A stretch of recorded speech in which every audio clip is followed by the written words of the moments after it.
అందరికీ నమస్తే. ఈరోజు మన ఛానల్లో చూపించబోయే రెసిపీ టమాటా నిల్వ పచ్చడి. ఇది సంవత్సరం పొడవునా మనకి రెడ్గా ఉండాలి అనుకుంటే ఎప్పుడు కావాల్స్తే అప్పుడు మనకు కావాల్సినంత పచ్చడి తీసుకొని మనము తాలింపు పెట్టుకోవచ్చు. అయితే ఈ పచ్చడి ఎలా చేయాలో మీకు చూపిస్తాను రండి. ఇక్కడ 5 కేజీల టమాటాలను తీసుకొని శుభ్రంగా కడిగి ఫ్యాన్ గాలికి ఆరబెట్టుకొని తడి లేకుండా చూసుకొని మనం ముక్కల్ని ఇలా మధ్యకి కట్ చేసుకోవాలి. కాయని మనం మధ్యలో కట్ చేసుకొని ఒక టబ్లో వేసుకోండి. ఇలా వేసుకున్న తర్వాత ఈ 5 కేజీల టమాటాలకి నేను 3/4 కేజీ అంటే 3 పావుల ఉప్పు కళ్ళుప్పు అయితే ఈ టమాటా ముక్కల్లో కలిపి కళ్ళుప్పుని ఈ విధంగా గ్రైండ్ చేసుకొని కలుపుకున్నాను.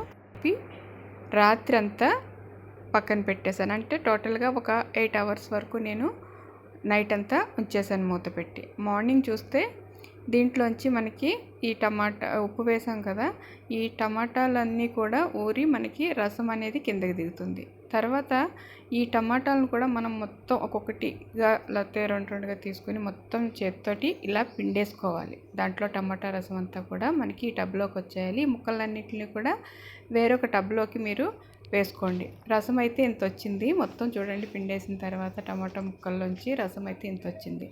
టమాటా ముక్కల్ని ఇలా సపరేట్గా షీట్ మీద పెట్టి సన్లైట్కి మనము 2-3 డేస్ వరకు ఎండబెట్టుకోవాలి. వీటితోటే ఈ ముక్కలతోటే మనము ఈ రసం కూడా ఎండబెట్టుకుంటూ ఉండాలి. ముక్కలు మనం 3 డేస్ ఎండబెట్టుకుంటే టమాటా రసం ఒక 2 డేస్ సరిపోతుంది. అంటే డే అంతా టమాటా రసం పెట్టేయకండి, కొంతసేపు ఎండబెట్టిన తర్వాత టమాటా రసం తీసేయండి. రసం బాగా ఎవాపరేట్ అయిపోతే ఎండకి బాగా ఎగిరిపోతే కనుక మనకి ముక్కల్లోకి ఈ ఊట అనేది సరిపోదు. అందుచేత మీరు ఏం చేస్తారంటే ముక్కలు బాగా ఎండనివ్వండి. రసాన్ని మాత్రం ఒక మార్నింగే పెట్టారంటే 12 తర్వాత 1 o'clock అలా తీసేయండి. ఇవి ఈవినింగ్ వరకు ఉంచుకోండి, ముక్కలు ఎండబెట్టుకోండి. అప్పుడు రసం మనకి రెడ్యూస్ అవ్వదు. చూడండి, ఇక్కడ మొక్కలు అయితే బాగా ఎండాయి. ఇలా ఎండిన ముక్కలన్నిటిని కూడా మనం ఇక్కడ 3 డేస్ తర్వాత చూడండి ఈ విధంగా ముక్కలు అయితే ఎండాయి. మనకి ఎండిన తర్వాత వాటిలో సౌండ్ కూడా గలగలమంటూ వస్తుంది. ఈ విధంగా ఎండిన టమాటా ముక్కలు అయితే మనం తీసుకోవచ్చు. మధ్యలో ఇంకేమన్నా అక్కడక్కడ తడి ఉంటే ఇంకొక రోజు ఎండలో పెట్టండి. రసం అయితే ఎండలో పెట్టవసరం లేదు. మనకి ఇలాగ నొక్కుతున్నప్పుడు అందులో తడి ఏమీ లేకుండా చూసుకోవాలి. ఇలా ఇరపగానే మనకి ముక్కగా అవుతున్నా పర్వాలేదు. మనకి తడి ఏమన్నా ఉంటే కనుక పచ్చడి నిల్వ ఉండదు. టమాటా పచ్చడి మనకి ముక్కలు బాగా ఎండిపోతే 3-4 డేస్కి మనము పచ్చడి అనేది కలుపుకోవచ్చు. ఈ ముక్కల్ని ఎలా నిల్వ చేసుకోవాలో చూపిస్తాను. రసం చూడండి, మనకి ఇంత గ్యాప్ వరకు మనకి రసం అయితే ఎండకి ఎగిరిపోయిందనమాట, ఆరిపోయింది. ఇక్కడ చింతపండు నేను ఇక్కడ 5 కేజీల టమాటా పచ్చడికి మనకి ఎంత చింతపండు పడుతుందో మొత్తం చూసుకొని మొత్తం పిక్కలు లేకుండా తొడుములు లేకుండా క్లీన్ చేసుకోవాలి. ఈ టమాటా రసము తర్వాత టమాటా ముక్కలు సెపరేట్గా ఇలా ఉన్నాయి కదా, చూడండి ఎండిన తర్వాత ఈ విధంగా మొత్తం అయిపోయాయి. ఈ టమాటా ముక్కలన్నిటిని కూడా మీరు గ్రైండ్ చేసి పొడి చేసేసుకోవచ్చు, కానీ ఇక్కడ నేను గ్రైండ్ చేయలేదు. ఈ టమాటా రసంలోకి మనము ఇక్కడ చింతపండు నేను ఒక 1/2 కేజీ వరకు తీసుకొని తొడుములు లేకుండా క్లీన్ చేసుకున్నాను. అలాగే అక్కడక్కడ పిక్కలు అవి లేకుండా క్లీన్ చేసుకొని ఈ ఒక 400 గ్రామ్స్ అంటే వేసుకోవచ్చు, సరిపోతుంది. నేను ఇక్కడ 1/2 కేజీ వరకు చింతపండు అయితే ఇందులో వేస్తున్నాను టమాటా రసంలో. పులుపు ఇష్టపడే వాళ్ళు ఒక 500 గ్రామ్స్ వేసుకోవచ్చు, లేదంటే 400 గ్రామ్స్ తగ్గించి వేసుకోండి చింతపండు. ఈ విధంగా చింతపండు రసంలో మొత్తం అంతా వేసి మొత్తం కలపాలి. అలాగే ఏవైతే మనకి టమాటా ముక్కలు ఎండబెట్టి పెట్టుకున్నామో వాటిని గ్రైండ్ చేసి పొడి చేసేసుకోవచ్చు, కానీ ఇక్కడ నేను పొడి చేయలేదు. ఇవి ముక్కలు ఏ విధంగా ఎండబెట్టుకున్నామో అదే ముక్కల్ని విడివిడిగా నేను ఈ టమాటా రసము చింతపండులో కలిపేసాను. ఈ ముక్కలన్నిటినీ కూడా మొత్తం ఈ చింతపండు ఈ టమాటా ముక్కలు మొత్తం ఈ రసంలో నానాలి బాగా. ఎంత బాగా నానితే అంత బాగా మనము రుబ్బేటప్పుడు మనకి ఈజీ అవుతుంది, మెత్తగా పేస్ట్ అవుతుంది.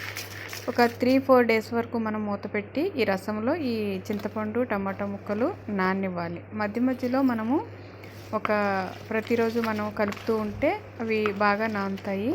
ఈ విధంగా కలుపుకొని మూత పెట్టుకొని 3 డేస్ వరకు పక్కన పెట్టుకోవాలి.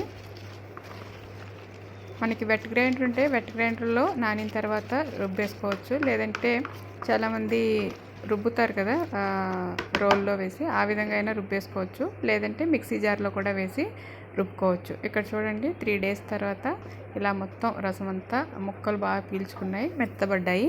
చింతపండు ముక్కలు కూడా ఇక్కడ మిక్సీ జార్లోనే వేస్తున్నాను, నేను గ్రైండ్ చేస్తున్నాను. మనకి మిక్సీ జార్లో ఎంత పడుతుందో క్వాంటిటీ చూసుకొని అంత తీసుకొని మెత్తగా గ్రైండ్ చేసుకోవాలి. ఇలా గ్రైండ్ చేసుకున్న టమాటా ముక్కలన్నిటిని కూడా మనము ఒక గ్లాస్ బాటిల్లో స్టోర్ చేసుకోవచ్చు. స్టోర్ చేసుకుని మనకి ఎప్పుడు కావలిస్తే అప్పుడు ఎంత క్వాంటిటీ కావాలో అంత తీసుకొని దానికి సరిపడా కారం వేసుకుని ఉప్పు కూడా సరి చూసుకొని మనం తాలింపు అయితే పెట్టుకుని వాడుకోవచ్చు. 4 రోజులకి కావాలితే మీరు 4 రోజులకి తాలింపు పెట్టుకోవచ్చు. మీకు ఎంత క్వాంటిటీ కావాలితే అంత క్వాంటిటీలో తీసుకుని ఒక 1/4 కేజీ కావాలో ఒక 1/2 కేజీ కావాలో చూసుకొని మీరు తాలింపు అయితే పెట్టుకోవచ్చు. ఇక్కడ నేను ఒక 2 కప్పుల వరకు ఇంచుమించుగా 2 కప్పులు నేను తీసుకున్నాను ఈ టమాటా మన పేస్ట్. దాంట్లో కొద్దిగా సాల్ట్ యాడ్ చేశాను. 1 కప్ అయితే కారం తీసుకున్నాను. కారం తీసుకొని ఇలా గ్రైండ్ చేసుకోవాలి. మళ్ళీ ఈ విధంగా గ్రైండ్ చేసుకున్న తర్వాత మనకి చూడండి ఈ విధంగా కారం అంతా కూడా ఏదైతే మనం టమాటా పచ్చడికి రుబ్బు పెట్టుకున్నామో దాంతో కూడా ఈ కారం బాగా కలిసిపోతుంది మనం గ్రైండర్లో చేస్తే. ఇదిగో ఈ విధంగా అయిపోయింది. మనకి కారం ఇందులో మిక్స్ అయిపోయింది. దీన్ని ఇప్పుడు మనము తాలింపు పెట్టుకుందాం. అంటే నాకు ఒక ఇంచుమించు ఒక కేజీ పచ్చడి వరకు వచ్చి ఉంటుంది కారం కలిపిన తర్వాత. ఇది మొత్తం 4 కప్పుల టమాటో గుజ్జు, 2 కప్పుల కారము, కొద్దిగా రుచికి సరిపడిన సాల్ట్ వేసి నేను ఇంత పక్కన కలిపి పెట్టుకున్నాను. మిగిలిందంతా కూడా నేను బాటిల్లో వేసి స్టోర్ చేసుకుంటున్నాను. ఎప్పుడు కావాలితే అప్పుడు తాలింపు పెట్టుకోవచ్చు. నాకు కావాల్సినంత కూడా నేను పక్కన తీసుకున్నాను కదా. ఈ క్వాంటిటీకి నేను తాలింపు అయితే ప్రిపేర్ చేస్తున్నాను. రండి తాలింపు చూద్దాం. స్టవ్ పై ఒక ప్యాన్ పెట్టి ప్యాన్ హీట్ అయిన తర్వాత ఆవాలు ఒక 4 టేబుల్ స్పూన్స్, మెంతులు ఒక 2 టేబుల్ స్పూన్స్ వేసుకొని డ్రై రోస్ట్ చేసుకోవాలి. ఇది ఆవపిండి మెంతుపిండి మనము ఆ పచ్చడిలో కలిపితే టేస్ట్ చాలా బాగా వస్తుంది. ఇవి బాగా మెంతులు కొద్దిగా ఎర్రగా వేగిన తర్వాత వాటిని పౌడర్ చేసి పక్కన పెట్టుకోండి. అలాగే వెల్లుల్లిపాయలు కూడా ఒక 4 వెల్లుల్లిపాయలు ఒలుచుకొని వాటిని కూడా గ్రైండ్ చేసి పక్కన పెట్టుకోండి. ఆయిల్ ఒక 2.5 కప్పుల వరకు ఆయిల్ తీసుకొని హీట్ చేసుకోవాలి. ఇక్కడ పోపు గింజలు మనము శనగపప్పు, వెల్లుల్లిపాయలు, కరివేపాకు, ఎండుమిర్చి, మినపప్పు, శనగపప్పు పోపులు అయితే ఇక్కడ వేస్తున్నాను. ఒక 2 టీ స్పూన్స్ వరకు ఆవాలు మీరు 3 టీ స్పూన్లు వేసుకున్నా బాగానే ఉంటుంది. ఇవి వేసుకుని వీటిని అంతా వేగనివ్వండి. ఆవాలు చిటపట్లాడిన తర్వాత వెల్లుల్లిపాయలు మీకు కావాల్సినన్ని ఇక్కడ ఒక 4 వెల్లుల్లిపాయలు ఒలుచుకుని వేసుకున్నాను. పోపు అంతా వేగిన తర్వాత కరివేపాకు కడిగి తడి లేకుండా ఆ కరివేపాకు కూడా వేసి పోపులో వేసుకోండి. పోపు అంతా వేగిన తర్వాత మీరు ఇష్టపడితే కనుక ఇంగువ వేసుకోండి. ఇంగువ వేసుకుంటే టేస్ట్ బాగుంటుంది. ఇక్కడ నేను ఇంగువ ఒక టీ స్పూన్ వరకు వేసాను. మొత్తం అంతా కలిసిన తర్వాత మనకి మంచి వాసన వస్తూ ఉంటుంది. వేగిన తర్వాత పప్పులు పోపు గింజలన్నీ వేగిన తర్వాత పసుపు ఒక 1/2 టీ స్పూన్ వరకు వేసుకోవాలి. వేసుకుని మొత్తం అంతా కలుపుకొని ఏదైతే వెల్లుల్లిపాయలు మీకు ఇష్టమైతే కొద్దిగా దంచి పెట్టుకుని అవి కూడా వేసుకోవాలి. ఆ వెల్లుల్లిపాయలు కొద్దిగా వేగిన తర్వాత కారం కలిపిన టమాటా పచ్చడి ఉంది కదా, అది పోపులో వేసుకోవాలి. ఇక్కడ నేను ఆయిల్ అయితే పల్లి ఆయిల్ అయితే యూజ్ చేశాను. ఇది గిన్నె అయితే కొద్దిగా చిన్నదయ్యింది, పచ్చడి తిప్పడానికి కొద్దిగా టైట్గా ఉంది. అయినా కూడా ఈ మనము ఆయిల్లోకి అంతా ఈ పచ్చడి అంతా కలిసేటట్లుగా మనము మొత్తం గరిటతో కొద్దిగా మీడియం ఫ్లేమ్లో పెట్టి తిప్పుతూ ఉండండి.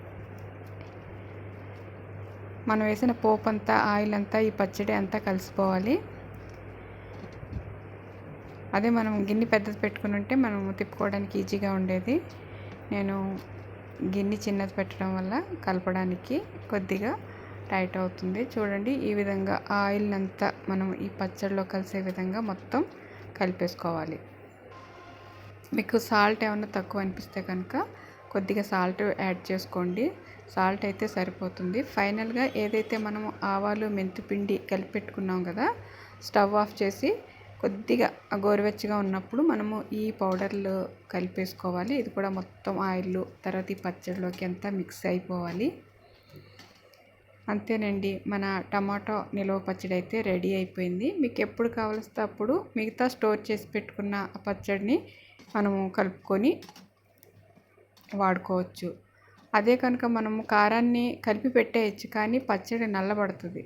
అందుకని నల్లబడకుండా ఉండాలి అంటే మనకు కావాల్సినప్పుడు ఎప్పుడు కావాలితే అప్పుడు మనం పోపు వేసుకుంటే టేస్ట్ కూడా ఫ్రెష్గా ఉంటుంది, చాలా బాగుంటుంది. ట్రై చేయండి. ఇప్పుడైతే టమాటా సీజన్ కాబట్టి ఎండలు కూడా బాగా ఉన్నాయి. పచ్చడి ఎక్కడ బూజు అదైతే రాదు. చాలామంది టమాటా పచ్చడి పెడతారు కానీ నిల్వ ఉండట్లేదని అంటూ ఉంటారు. ఇలా చేసి చూడండి, టేస్ట్ కూడా చాలా బాగుంటుంది. కలర్ కూడా రెడ్గా బాగుంటుంది. వేడి వేడి రైస్లోకి కలుపుకొని తింటే టేస్ట్ అయితే చెప్పలేము. టమాటా పచ్చడి నచ్చని వాళ్ళు ఎవరు ఉండరు. చాలామందికి టమాటా పచ్చడి అయితే చాలా ఇష్టంగా తింటూ ఉంటారు. పచ్చడి అయితే రెడీ అయిపోయింది. ఒక గ్లాస్ బాటిల్లోకి తీసుకొని స్టోర్ చేసుకోవచ్చు.